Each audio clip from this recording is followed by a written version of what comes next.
For years I believed my family's love was unconditional, until I learned the only condition was silence. The night I finally spoke up, everything I knew about home, loyalty, and safety shattered in an instant. Welcome to Reddit Toxic Family Telltales channel. New episode every day. My parents disowned me for calling the cops on my golden boy brother, but I had the receipts that showed exactly how far they went to protect him. And once I opened that box, there was no going back. Growing up, I was always branded the snitch. Jake, my older brother, was untouchable. Star quarterback. Full ride to Alabama. The whole town adored him. Me? I was just the sensitive little brother who never understood how the world really works. At least that's what my parents told me every time Jake did something cruel, like when he hurled my Xbox down the stairs or accidentally clocked me in the face during practice. Their response was always the same: don't ruin his career. Stop being dramatic. But last week I stumbled on something I couldn't brush under the rug. I'd come home early from school with a pounding migraine. The house was too quiet, except for this muffled screaming coming from Jake's room. My stomach sank. I crept closer and cracked the door. What I saw made my blood run cold. Jake had his girlfriend, Emma, shoved against the wall. One hand clamped around her throat. She was sobbing, begging him to stop. And no, this wasn't playful. It was raw, desperate fear. My body just moved. I hit record on my phone, every second burned into the camera roll, and then I dialed 911 with shaking hands. By nightfall, Jake was in handcuffs. By morning, thanks to bail money, he was back home. That's when the real nightmare began. I woke up to the sound of trash bags being stuffed with my clothes. My mom's voice was shrill, venomous. You've destroyed this family. Do you realize what you've done to his future? To our future. My dad didn't raise his voice, he didn't have to. He just looked at me like I was nothing and said, 1 hour. Then you're out. You are no longer our son. I still tried to reason with them. Stupid, I know. This isn't the first time he's hurt Emma. She's a gold digger. My mom snapped. And you've ruined him by helping her. And just like that, I was sitting on the curb at 17 years old, surrounded by trash bags full of my life, wondering where I was supposed to go. That's when my phone buzzed. It was Rebecca, Emma's older sister. She'd heard about the police report. Her voice was shaky but urgent. How much do you know? How much do you have? I couldn't even speak through the tears. Maybe she realized I'd been kicked out because the next words out of her mouth were, send me your location. 20 minutes later, her beat-up Toyota Corolla screeched up. The ride to her apartment was dead silent. I just clutched my garbage bags, staring out the window until we finally walked inside. That's when Rebecca collapsed. She hugged a pillow like it was her lifeline, tears streaming down her cheeks. I'm sorry. I'm so sorry. Emma never told me how bad it was. I should have known. I should have protected her. I sat there frozen, a homeless teenager in someone else's living room, while this grown woman fell apart in front of me. And then her phone rang. She put it on speaker. Becca, Emma's voice was broken, terrified. He won't stop texting me. He says if I don't drop the charges, he's going to leak our private videos. Rebecca's face went white. He what? He's already sent me 15 messages, Emma whispered. His parents must have given him his phone back. He says he knows where you live. He knows I'm probably there. My chest tightened. Rebecca's eyes flicked to me. Emma, listen to me. OP recorded him attacking you. We have proof. There was silence on the line. Then Emma's voice dropped to a whisper. He has a video? I finally spoke. My throat felt raw. Yeah. The whole thing. Him choking you. You begging him to stop. All of it. Rebecca shot to her feet, pacing the apartment like a woman possessed. The lawyer always said he needed someone inside one of these families, someone who could prove the parents knew. OP, what else do you know? My mind replayed all the accidents swept under the rug. The crying girls at parties. The checks my mom scribbled in the kitchen when she thought no one was watching. The hushed calls with lawyers. All of it. I know everything. Rebecca opened her laptop and whispered, then we're going to bury them. She was done crying. Her hands flew across the keyboard, creating folders labeled evidence. Emma stayed on speaker, her breathing ragged, while I pulled out my phone and scrolled to the video. Jake's face, crystal clear. His hand crushing Emma's throat. Her sobs. The timestamp, 2:47 p.m. just 3 days ago. Emma, screenshot all his messages, Rebecca ordered. Don't delete a thing. Emma started sending them over, fake apologies, threats, promises that his parents would handle everything. Each screenshot made Rebecca's jaw clench tighter. OP, send me your video, she said. And anything else you've got. Old texts. Photos. Proof your parents covered this up. I uploaded the video, my hands trembling. Then it hit me, I still had those photos. The checks my mom had written, hush money after Jake's screw-ups. 3 of them, all with dates. Rebecca opened the images and muttered, holy, these line up. Emma, those dates? Emma's voice cracked. Yeah, the first was after homecoming. The second, last spring. I don't know the third. My stomach churned. That meant there were other girls. Other victims. Paid off to keep quiet. Just then, Rebecca's phone buzzed. She looked down and her face drained of color. My landlord says someone called about me harboring a runaway. That's my parents, I said instantly. They'll do anything to drag me back. Like hell, she growled, fingers flying over the keys. Emma, I'm calling Marcus, you remember him from college? He's a lawyer now. Domestic violence cases. While she spoke to Marcus, I kept uploading. Screenshots of Jake bragging in the family group chat about putting girls in their place. Photos of bruises Jake left on my arms. A clip of my dad telling me to quit being dramatic while I held an ice pack to a black eye. Rebecca paced the tiny apartment, phone to her ear, glancing at me with eyes full of both fear and fury. No, he's 17. Yes, his parents kicked him out. He has proof. Multiple assaults. On speaker, Emma suddenly whispered, "Oh God. He's here. Jake's truck is outside. He's just sitting there, staring at the house." Rebecca's voice snapped sharp. "Don't you dare go outside. Is anyone home?" "Just my mom. She's asleep, pain meds. Wake her up now. Call 911 if he comes near the door. He's breaking the restraining order. Call anyway. Get it on record." Rebecca grabbed her keys. "I'm coming to get you." "I'm coming too," I blurted. She shook her head. "No. You stay. Keep uploading everything. Marcus will be here in an hour." And then she was gone, leaving me alone in that little apartment, with a laptop full of secrets that could blow my family's whole world apart. I kept digging, pulling up more evidence I'd collected over the years, things I didn't even realize would matter until now. Old files, half-forgotten clips buried in my phone. A recording of Jake bragging that he roughed up his ex, Megan. Another of my mom carefully coaching him on what to say to the principal after a girl reported him for harassment. My stomach churned just listening back, but I saved it all. Then my phone rang. "Mom." For a second, I almost let it go to voicemail. But some part of me, maybe morbid curiosity, made me swipe to accept. Her voice hissed through the speaker like poison. "You ungrateful little bastard. Do you have any idea what you've done?" Alabama called. "They're reconsidering Jake's scholarship." I didn't even hesitate. "Good," she snapped. "You're going to fix this. You're going to tell the police you lied, that you misunderstood." "I have it on video, Mom." Silence. "Then, videos can be edited. You're going to delete it and you're coming home." "No." Her tone dropped, low and sharp. "Then you're going to find yourself in more trouble than you can imagine. We know where you are. Rebecca Winters. Apartment 4B. Did you think we wouldn't find out?"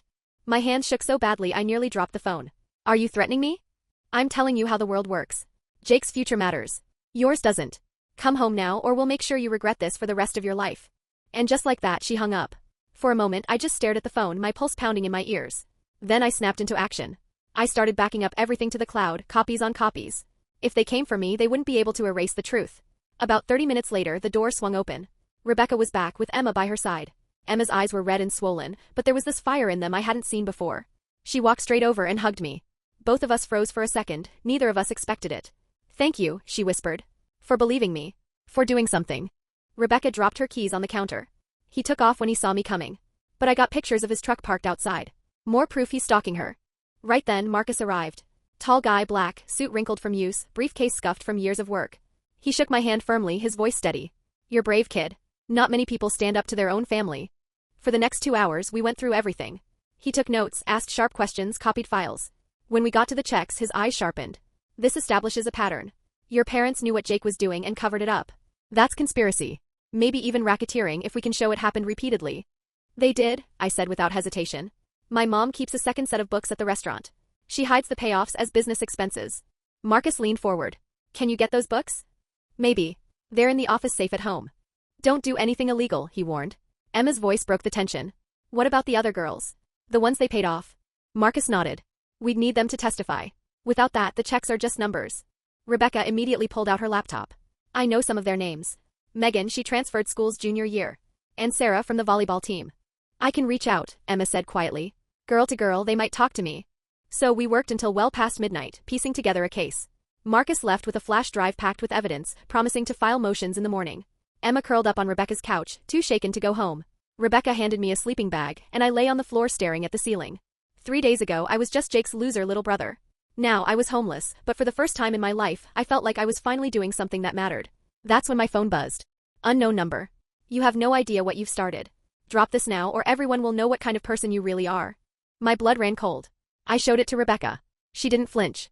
Just screenshot it, dropped it into the evidence folder and muttered, "Let them threaten us. We've got the truth." The next morning I was jolted awake by loud, heavy pounding on the door. Rebecca rushed to the peephole and her face went pale. "It's the police." Emma sat bolt upright on the couch, terror in her eyes. My chest felt like it was caving in. Had my parents really gone this far? Rebecca cracked the door. 2 officers stood outside. One older, gray hair and stone face. One younger, looking uneasy. "We're looking for a runaway minor," the older one said. "We've got a report he might be here." Rebecca's voice was steady. "He's not a runaway. His parents kicked him out." "That's not what they're saying," the officer replied. "They say he left after a family argument. They're worried about him." I stepped into view, my hands trembling but my voice strong. "I'm right here. And I'm not going back." The younger officer shifted uncomfortably. "Son, you're 17. Your parents still have rights." They threw my things in trash bags and told me I wasn't their son, I said. I have witnesses. He's safe here, Rebecca added quickly. And we've already contacted a lawyer. The older officer sighed. Look, I know the Thompsons. Good family. I'm sure this is all just a misunderstanding. I snapped. Is that what you said about the girls Jake hurt? The ones my parents paid off. Both officers froze. The younger one looked at his partner. What girls? The ones Jake assaulted, I said, my voice cracking but clear. The ones my parents silenced with checks. Is that your idea of a good family? The older officer's face darkened. That's a serious accusation. It's not an accusation. It's evidence. My chest heaved as I spoke. I've got videos. Photos. Recordings of my parents coaching him to lie. Everything.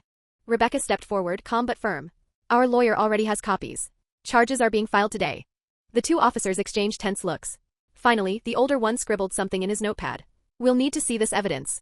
You'll get it through proper channels, Rebecca shot back coolly. They left soon after, warning that my parents might push harder, maybe even file formal charges. But I didn't care. Because for the first time in my life I was done protecting Jake. Done helping my parents keep up their perfect family image. And I wasn't turning back. Emma's phone lit up, and the second she saw the name on the screen her face crumpled. It's Megan, she whispered. She says she'll talk to us. Rebecca didn't waste a second. She hit speaker before Emma even answered. Megan? Emma's voice was soft, careful. On the other end, Megan's voice trembled. Emma, I got your message about Jake. I need to know if it's true.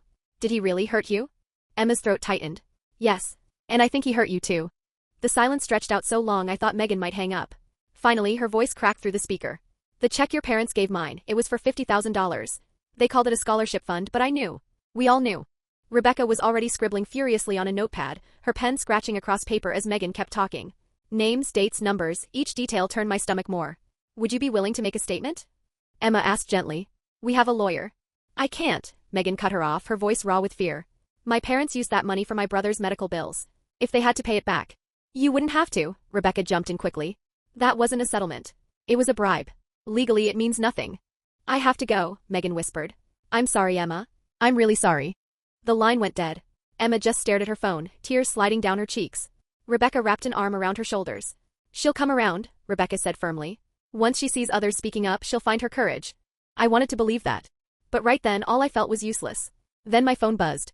A text from Lily, my 14-year-old sister. Mom and Dad are at Jake's emergency team meeting. House is empty for the next 2 hours. My heart pounded as I showed it to Rebecca. The books Mom keeps, they're in the safe in her bedroom. I know the combination. Marcus told you not to do anything illegal, Rebecca warned. It's not illegal, I argued. I still live there. Legally, I'm a resident for 30 days. Right now I'm just getting my stuff. Rebecca chewed her lip, then handed me Emma's phone. Record everything. No matter what happens. 20 minutes later, I was standing on the porch of the house I used to call home. The key trembled in my hand as I unlocked the door. The place felt alien now, cold, hostile. I slipped upstairs quickly, past Jake's room, straight into my parents' bedroom. The safe was hidden behind rows of my mom's shoes. My fingers shook as I spun the dial. Jake's jersey number, twice. The lock clicked open. 3 leather-bound ledgers sat neatly inside. I pulled them out, flipping through page after page of my mother's perfect handwriting. Sarah Martinez, $30,000. Megan Chin, $50,000. Ashley Williams, $25,000. So many names. So many girls. What are you doing here? I nearly jumped out of my skin. Spinning around, I found Lily standing in the doorway. Arms crossed, eyes heavy with something too old for her 14 years. They told everyone you attacked Jake, she said flatly. Said you were jealous. That you made up lies to ruin his life. You know that's not true. She held my gaze for a long moment before whispering, I know Jake hurts people. I've always known. My heart stuttered. What do you mean? I mean I have eyes. I have ears. I live here too. She stepped inside, closing the door. I heard Emma screaming. I saw you call 911. I watched them throw your stuff out like garbage. Her voice cracked. I'm tired of pretending.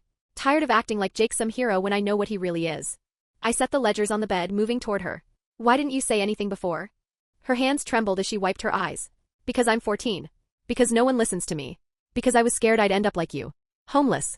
Thrown away. I'm not thrown away, I whispered. I'm free. She gave a bitter laugh. Free? You're sleeping on some stranger's floor. Mom and Dad are telling everyone you're unstable. Jake's spreading edited versions of your video, says Emma was acting. My blood went cold. He's doing what? His friend Connor's helping him. Some app that makes it look fake. I shoved the ledgers into my backpack. I have to go. Wait. Lily pulled out her phone. Let me help. I don't want you getting involved. I'm already involved. She snapped. I've been involved since the day I was born into this mess. At least let me do something useful. Before I could answer, the front door slammed downstairs. Voices echoed up. My parents. Jake. And Coach Williams. They're back early, Lily whispered, panic flickering in her eyes. Is there another way out? She shook her head. They'll see you no matter what, unless they're distracted. Distracted how? She opened the door. Go to your old room. Wait for my signal. Lily. But she was already gone. I crept into my old bedroom, now empty except for the furniture. Voices rose from below. What are you doing home? Mom's voice was sharp. Felt sick, Lily said. Threw up in second period. You look fine to me, Jake sneered. Yeah? Well, you look like someone who chokes girls.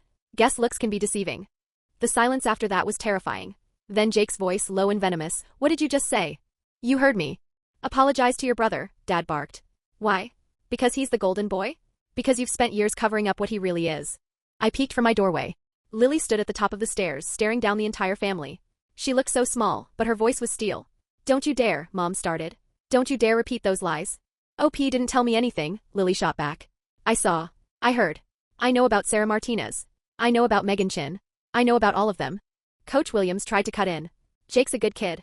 Sometimes people. Sometimes what? Lily snapped. Sometimes girls change schools after he hurts them? Sometimes parents take hush money? Don't act like you don't know. Jake started up the stairs. Give me the phone, Lily. No, no. He lunged. Lily dodged, but he caught her arm and twisted.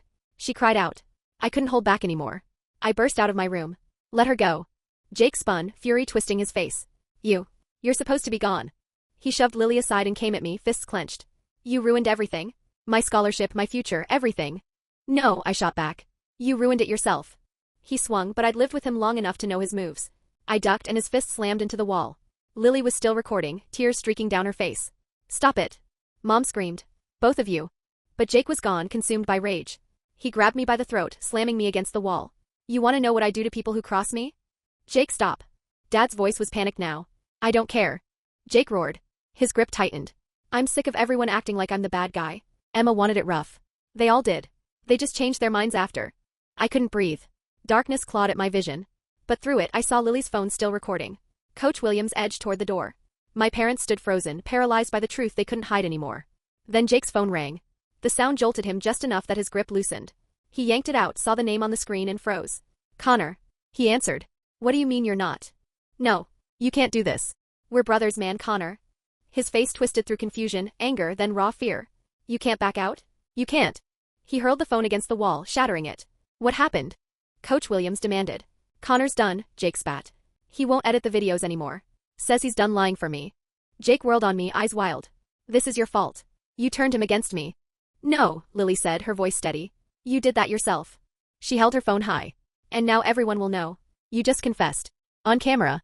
Jake lunged again, but Dad finally stepped in, grabbing his arm. Enough. You're making this worse. Worse? Jake laughed, unhinged. My life's already over. We'll fix this, Mom insisted desperately. We always fix things. We just need to. What? I cut in. Pay Lily off too? How much is her silence worth, Mom? Another 50 grand? 100? Don't be dramatic, she snapped. Lily's family. She won't say anything. So was I said coldly. Until yesterday. Lily stepped beside me, her chin lifted high. I already sent this video to OP's lawyer. To Rebecca. To Emma. It's done.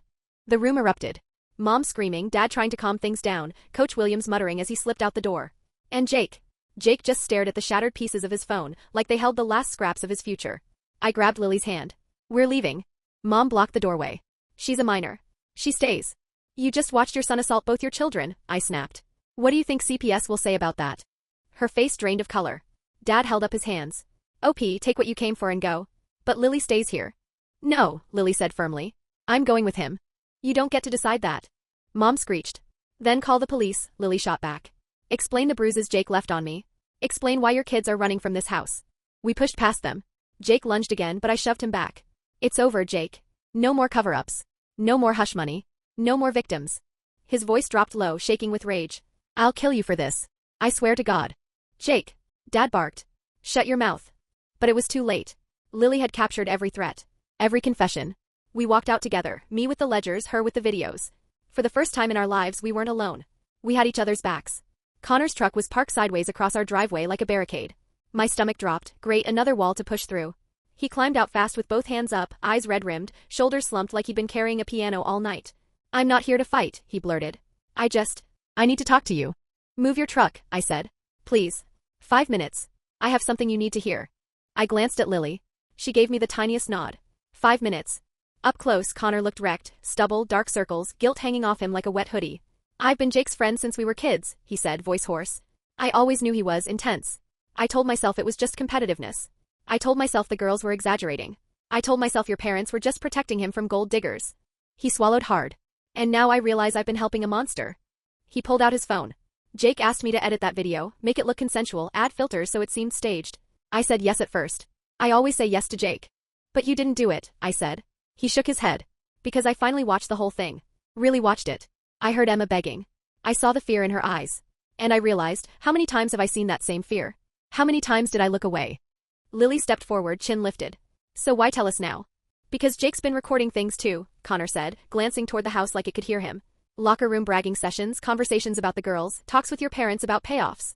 He held out a flash drive between two shaking fingers. I've been his tech guy for years. I have everything. I stared at the drive. It felt like a live wire. Why give this to us? He took a slow breath.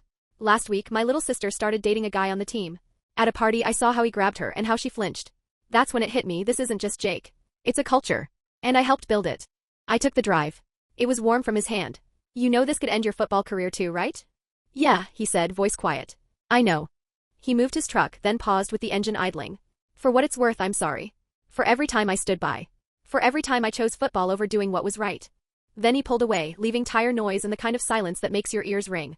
Lily and I stood in the driveway of our childhood home, looking through the front window. Our parents were mid-argument. Jake paced like a caged animal. We can't go back, Lily whispered. I know. Where are we going to go? I thought of Rebecca's tiny apartment, already crowded with Emma. Marcus's warnings about keeping everything legal. The ledgers heavy in my backpack. The flash drive pulsing in my palm like a heartbeat. First Rebecca's. Then we figure out how to keep you safe. What about keeping you safe? Lily asked. Jake threatened to. Jake threatens a lot of things, I said. He's about to have bigger problems than me. We drove. No music. Just road noise and the quiet click of Lily's thumb fidgeting against her phone case. After a few miles she spoke, voice small. Do you think they ever loved us? Or were we just accessories to Jake's success? I didn't have an answer. Maybe I never would. Rebecca's apartment complex came into view. 2 cars I didn't recognize were parked out front. Through her window I saw a full house, Emma talking to a girl I vaguely recognized from school, Marcus at the kitchen table with an older woman in a police uniform. Looks like the cavalry showed up, I said. Are you scared? Lily asked. You? Yeah, she said, then added, but also kind of relieved. Like maybe we can finally stop pretending everything's okay. We got out with our haul, ledgers, videos, Connor's flash drive. Truth in paper and plastic. My phone rang. Unknown number. I almost let it go, then something in me said answer it. Hello? Is this O.P. Thompson? A clipped, professional woman's voice. Yes. This is Principal Morrison from Westfield High. I'm calling to inform you that you're being suspended pending an investigation into malicious rumors you've been spreading about one of our student athletes. I laughed. I couldn't help it. Malicious rumors? I have video evidence of assault. Videos can be doctored. We've seen the edited versions showing this was clearly a consensual roleplay situation that you've misrepresented. And who showed you those edits?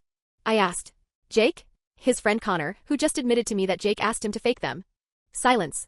Then I see, that's a serious accusation. It's not an accusation. It's a fact. And I have proof. Regardless, you're suspended until further notice. If you continue spreading these lies, we'll have no choice but to expel you and pursue legal action. Do what you have to do, I said. But you might want to call your legal department. What's about to come out about your star athlete and your football program will make suspending me the least of your worries. I hung up. Lily's eyes were huge. Did you just tell off the principal? I guess I did. That was kind of badass. Don't get any ideas, I said, trying not to smile. We reached Rebecca's door. Before I could knock, it flew open. Rebecca stood there, hair messy, eyes fierce. Thank God you're okay. We saw Lily's video. Are you both hurt? We're fine, I said. And we have the ledgers. And Connor gave us. Inside, she said, ushering us in. Emma's uncle is here. He's a detective. We stepped into controlled chaos. Emma rushed over and wrapped Lily in a hug, whispering something that made my sister's eyes shine. At the table, the older woman in uniform stood and offered her hand. Detective Patricia Santos, she said. Emma's my niece. I've been investigating complaints about Westfield's football program for 6 months. Your evidence might be exactly what we need. So, uncle in the text, aunt in the uniform. Either Rebecca misspoke or my brain did. I wasn't complaining. I handed over the ledgers and the flash drive. There's more. My mom keeps records of payoffs. My dad's tight with boosters who help bury things. Coach Williams knows everything and does nothing. We'll need formal statements, Detective Santos said. She turned to Lily. From both of you. I'm 14, Lily said. Don't my parents have to be present, given they're part of what you're investigating and you have video of them watching an assault? We can work around that, the detective said gently. We'll make sure you're protected. Marcus looked up from the ledgers, eyebrows raised. This is extensive. Your mother documented everything, names, dates, amounts, even notes on what each payment was for. She's always been meticulous, I said, bitterness catching in my throat. Her meticulousness is going to put her in prison, he replied. The girl who'd been talking to Emma stood. I recognized her now, volleyball jacket, quiet eyes. I'm Sarah Martinez, she said. I was one of the first they paid off. Sophomore year, first period. I want to help. I want to testify. That's brave, Detective Santos said. We'll coordinate with the DA. Multiple victims willing to come forward will strengthen the case. Lily's voice was barely above a whisper. How many are there? Detective Santos' face tightened. Based on our preliminary investigation? At least a dozen in the past 4 years. Possibly more. The room went so quiet I could hear the refrigerator hum. I looked at Lily, at Emma, at Sarah, 3 different faces carrying the same kind of hurt, and I felt the floor tilt under me. A dozen. Maybe more. And this time, there would be nowhere left for them to hide. My phone buzzed on the table. Mom calling. I hit decline. It rang again instantly, vibrating like it wanted to rattle a hole through my hand. You should answer, Marcus said calmly. Record it if you can. So I did. I swiped, put it on speaker. Bring your sister back right now. Mom's voice screeched so loud everyone in the room winced.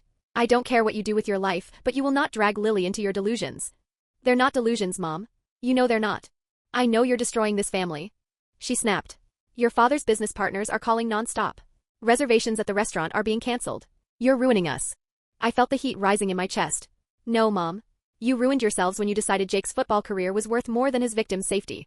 They were compensated, she hissed. They agreed to the terms. You mean you paid them off to stay quiet about crimes? That's called witness tampering.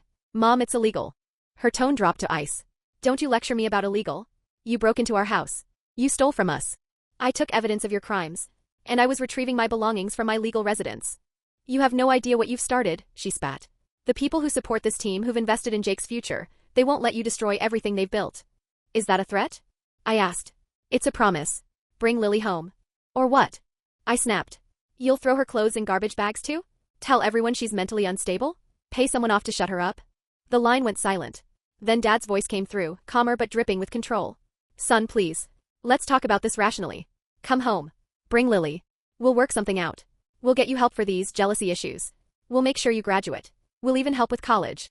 I don't want your help, I said. I want justice for the girls Jake hurt. They got justice, Dad said smoothly. They got paid. Money isn't justice, Dad.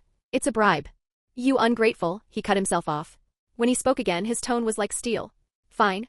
You want to play hardball? Your college fund is gone. Your car insurance is cancelled. Your health insurance ends tomorrow. Your phone will be shut off by tonight. Let's see how long you last in the real world without our support. I didn't hesitate. I'll last longer than you will in prison. And I hung up. The apartment was dead silent for a beat. Then Detective Santos leaned forward, her eyes sharp. That was well handled. And recorded? Every word, I said. Good. Now let's talk next steps. We need to move fast before they can shred more evidence or scare more witnesses. As she laid out the plan, I felt Lily's hand slip into mine. My little sister, who'd found steel in her voice when the whole family tried to break her. Around us, the apartment buzzed with a new kind of energy. Emma and Sarah sat together, comparing memories, finding courage in each other's scars. Rebecca was already making calls, reaching out to more girls. Marcus hunched over the table, drafting motions, cross-checking dates against the ledgers. Then my phone buzzed one last time before the service cut off. A text from an unknown number. You think you've won, but this isn't over. Jake has friends. The team protects its own. Watch your back. I showed it to Detective Santos. She took one look and added it to the growing stack of evidence. Let them threaten, she said. Every message, every scare tactic, just more proof. As the hours ticked by, more faces appeared at the door. Megan Chen, finally finding her courage. Ashley Williams, Coach's own daughter, voice shaking but determined to tell the truth about her 16th birthday party. Others I didn't even know by name, drawn by whispers and screenshots, each carrying their own heavy story. Rebecca's living room, once meant for one, now held a dozen survivors. The air was thick with pain but also with something stronger, resolve. And at the center of it all, the ledgers, the videos, the recordings. A mountain of truth written in my mother's perfect, damning handwriting. We're going to need a bigger space, Rebecca muttered, scanning the packed room. I might be able to help, a new voice said from the doorway. We all turned. A middle-aged woman stood there in a cardigan and sensible shoes, holding a thick folder. Her face was familiar, but it didn't click until Lily whispered, Mrs. Davidson? My English teacher stepped inside, gaze sweeping the room. Sarah Martinez is my goddaughter. She called me. She looked right at me. I've suspected something was rotten in this program for years. Every time I tried to report it, I was silenced. Told I was overreacting. Threatened with termination if I pushed further. She lifted the folder. I kept documentation. Every incident, every complaint that was buried, every girl who suddenly transferred. 4 years' worth. Detective Santos took it, flipping through pages. Her expression grew darker with each sheet. I'm a teacher, Mrs. Davidson said simply. Documentation is what we do. Then she turned to me and Lily. I heard what your parents did. Kicking you out. Cutting off support. That's abandonment. Financial abuse of minors. We'll be okay, I said automatically. No, she said firmly. Not without help. You'll come stay with me and my husband. We have 2 spare rooms. I've already spoken to CPS. As a mandated reporter, I've pushed for emergency placement. It's being expedited. Lily's eyes shimmered with something I hadn't seen in weeks, hope. Mrs. Davidson tugged her cardigan straight. It's not charity. It's what decent people do when children need help. And despite what your parents think, you're still children who deserve protection. My throat felt tight. After being tossed aside like garbage bags, here was someone offering us a home. Thank you, I managed. Don't thank me yet, she said briskly. We have work to do. She looked around at the gathered crowd, students, survivors, family, witnesses. All of us do. Taking down a system this entrenched won't be easy. They'll fight. They'll smear. They'll threaten. Let them try, Emma said, her voice iron. What do we have that they don't? Sarah asked. Emma's eyes didn't waver. The truth. As if on cue, the room lit up with buzzing phones. Notifications chimed, screens glowed, and suddenly the news was everywhere. Star quarterback arrested on multiple assault charges. Westfield High football program under investigation. Parents charged with witness tampering and conspiracy. Jake's mugshot stared back at us from the headlines. Not the polished grin on game day posters, not the hero the town worshipped, just a predator finally stripped bare, his eyes hard, his future already crumbling.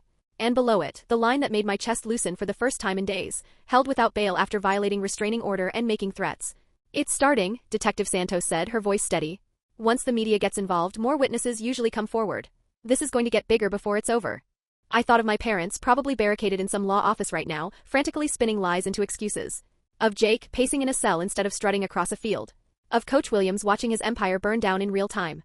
And of every single person who had ever looked the other way.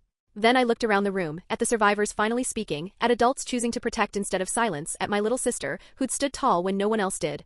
Good, I said, my voice firm. Let it get bigger. Let it all come out. Every cover-up. Every payoff. Every time someone chose silence over justice. Let everyone see what they've been protecting. Mrs. Davidson placed a steady hand on my shoulder. That's the spirit. Now let's get you and Lily settled. Tomorrow's going to be a long day. We packed what little we had. Rebecca pulled me aside as the apartment emptied into a makeshift convoy. You did the right thing, she whispered. Recording Jake, gathering evidence, standing up for Emma. Not many 17-year-olds would have that courage. I didn't feel brave, I admitted. I was terrified the whole time. That's what real courage is, she said softly. Being terrified and doing it anyway. The convoy rolled through town, Mrs. Davidson's sedan in front, Detective Santos tailing us for protection, Rebecca bringing up the rear. People stood on sidewalks, faces lit by phone screens, whispers passing from one to the next. By tomorrow morning, the Golden Boys' fall would be common knowledge. The Thompson family's secrets would no longer belong just to us, they belonged to the world. But tonight, I wasn't just the kid who'd lost his family. Tonight, I was part of something stronger. Survivors finding their voices. A teacher with her arms wide open. A community built on truth instead of lies. And a sister who chose courage over comfort. As we pulled into Mrs. Davidson's driveway, Lily's hand found mine. We're going to be okay, aren't we? I thought of all we'd lost. And all we'd gained. And everything still barreling toward us. Yeah, I said. We're going to be okay. Inside, the house smelled like cinnamon and old books. Warm. Safe. Mrs. Davidson bustled around, flipping switches, adjusting the thermostat like we were her own. Her husband, quiet, kind eyes, carried our garbage bags upstairs without being asked. The rooms aren't much, Mrs. Davidson said as she led us up the narrow staircase. But they're clean and private. Lily, the blue room. OP, the one at the end of the hall. My room was simple, a single bed, a desk, a shelf lined with classics that smelled faintly of dust. Out the window I could see the stadium lights glowing faintly in the distance. A kingdom where Jake had once reigned. Now it looked small. Empty. Dinner's at 6, Mrs. Davidson said. We'll go over CPS paperwork tomorrow. Tonight rest. When she left, I sat on the bed and for the first time, let the weight of it all sink in. My phone buzzed, miraculously still on despite Dad's threats. Messages from classmates, numbers I didn't recognize. Everyone had seen the news. A knock at the door. Lily peeked in, swimming in an oversized t-shirt Mrs. Davidson had loaned her. Can't sleep either? I shook my head. She patted in, sat next to me. We just stared at the wall. Do you think Jake knows we're here? She asked. Probably not, I said. He's got bigger problems right now.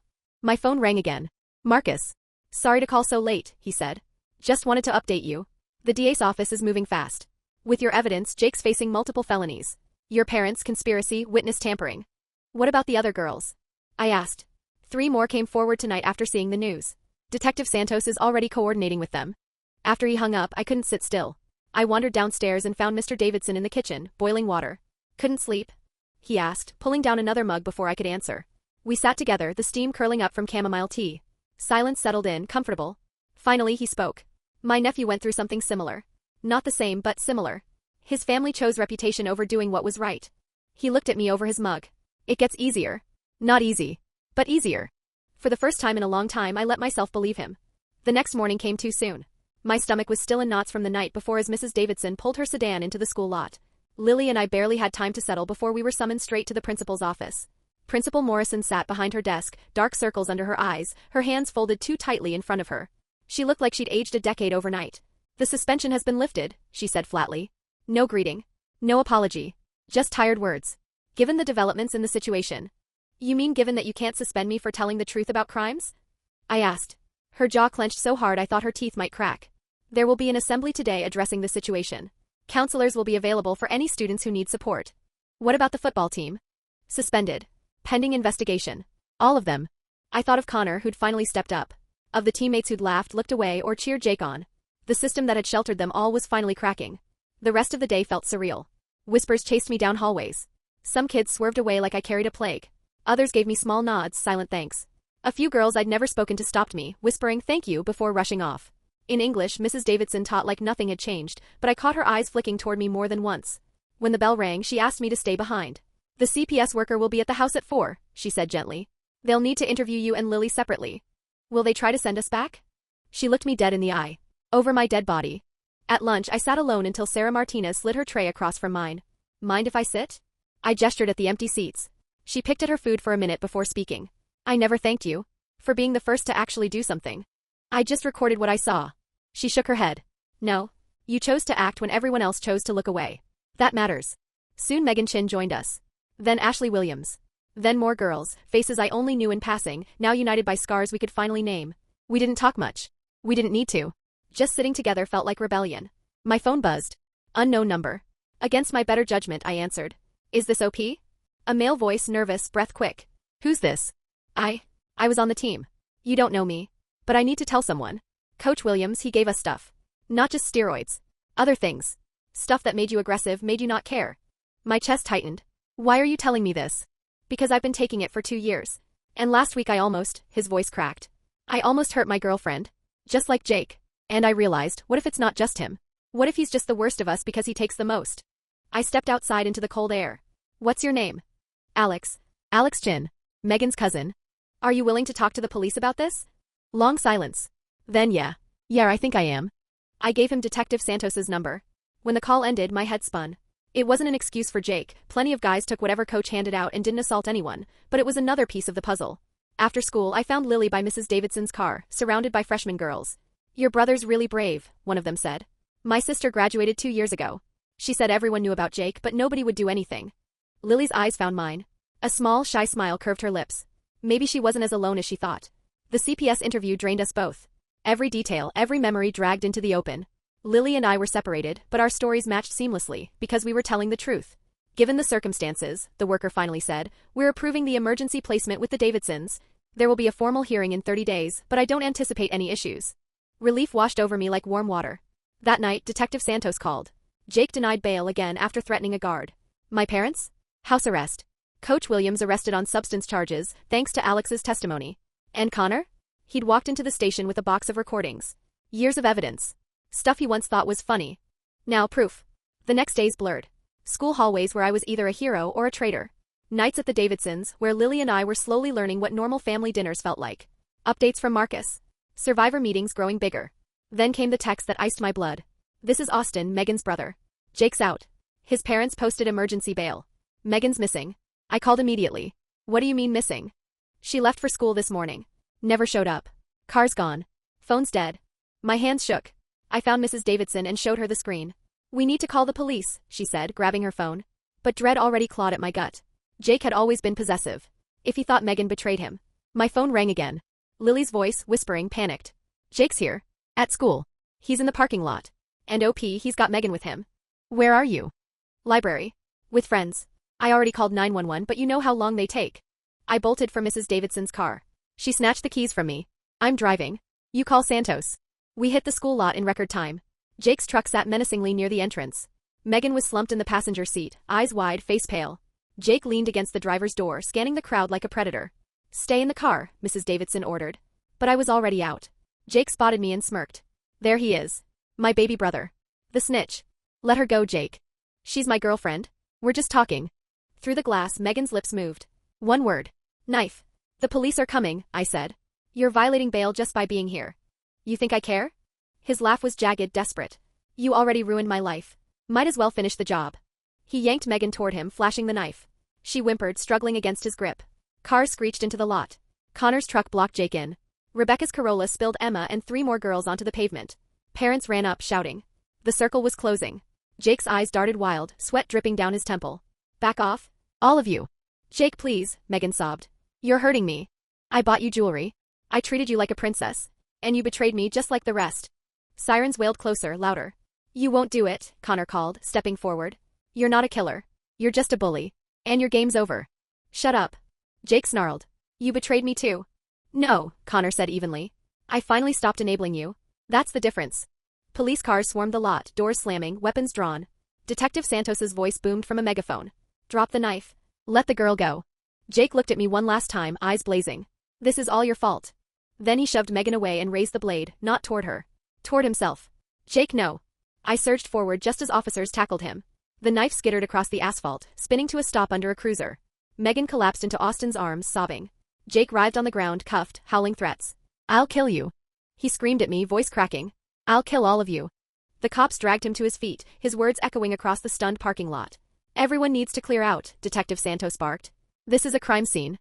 As the crowd thinned, Lily appeared beside me, pale and trembling. "Is it over?" She whispered. I don't know." Mrs. Davidson slipped an arm around both of us, her voice steady and warm. "Come on. Let's go home." That night, every news channel was the same. Jake's second arrest. The knife. The threats. My parents shown being led away in handcuffs again, this time for trying to intimidate witnesses. Apparently, they'd been calling the other victims' families, pressuring them into silence. "The whole house of cards is falling," Mr. Davidson muttered as he clicked the TV off. The next morning, Marcus called. His voice was brisk, clipped, but with an undercurrent of satisfaction. Jake's being charged with attempted kidnapping, assault with a deadly weapon, and making terrorist threats. He won't be getting out again. I exhaled slowly. What about my parents? Their bail's been revoked. They're being held pending trial. I should have felt relieved. Instead, all I felt was empty.